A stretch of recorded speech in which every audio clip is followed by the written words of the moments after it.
Haleluya, haleluya. Mambo ya Walawi sura ya 19 mstari wa 26.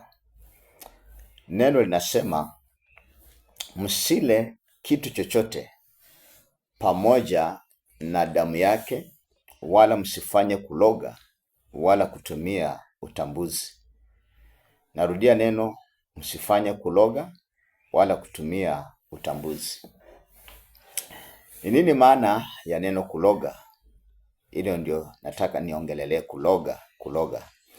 Kuloga katika kamusi ya Kiswahili ni kitendo cha kutumia nguvu za giza.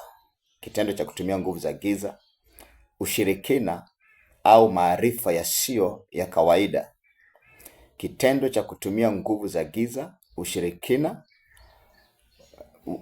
au maarifa yasiyo ya kawaida ili kuweza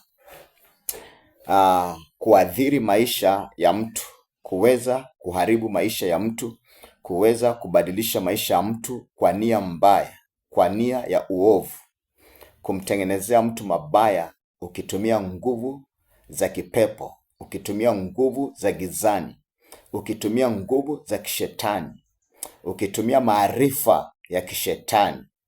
Inaitwa elimu ya gizani. Ndio maana ya kuloga, au kwa maneno rahisi vile umezoea hili neno uchawi. Na neno pia uchawi ni maana hiyo kuloga. Sasa kumbe katika maisha kuna jinsi ambavyo maisha ya mtu, maisha ya binadamu yanaweza yakaingiziwa uchawi ama yakaharibiwa na uchawi. Kwa mfano, afya ya mtu inaweza ikaharibiwa kwa uchawi.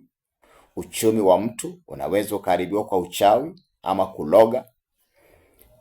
Mwelekeo wa mtu wa maisha, destiny ya mtu inaweza ikakamatwa kwa kulogwa. Akili ya mtu inaweza ikalogwa. Yaani maisha yako kwa ujumla yanaweza yakalogwa ama yakapigwa na uchawi. Tunapokuja katika magonjwa, magonjwa ya mtu anaweza akatengenezewa magonjwa ya uchawi. Ni magonjwa ambayo yametengenezwa, ni roho ambayo ameingiziwa inayojidhihirisha kama ugonjwa. Kwa mfano pressure, kuna pressure za kichawi. Kisukari, kuna kisukari ya kichawi, diabetes. Matatizo za asma, matatizo ya tumbo, matatizo ya kichwa sugu ambacho hakiponi. Matatizo mengi tu katika maisha ya kiafya, mgongo, figo, maini, mapafu. Mambo mengi sana unaweza ukaingiziwa kiuchawi.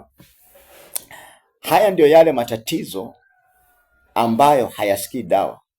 Nasema kwa sababu unauliza hapo ulipo msikilizaji kwamba je, nitajuaje ni uchawi ama ni ugonjwa wa kawaida? Nitajuaje ni uchawi ama ni ugonjwa wa kawaida ambayo inanitesa?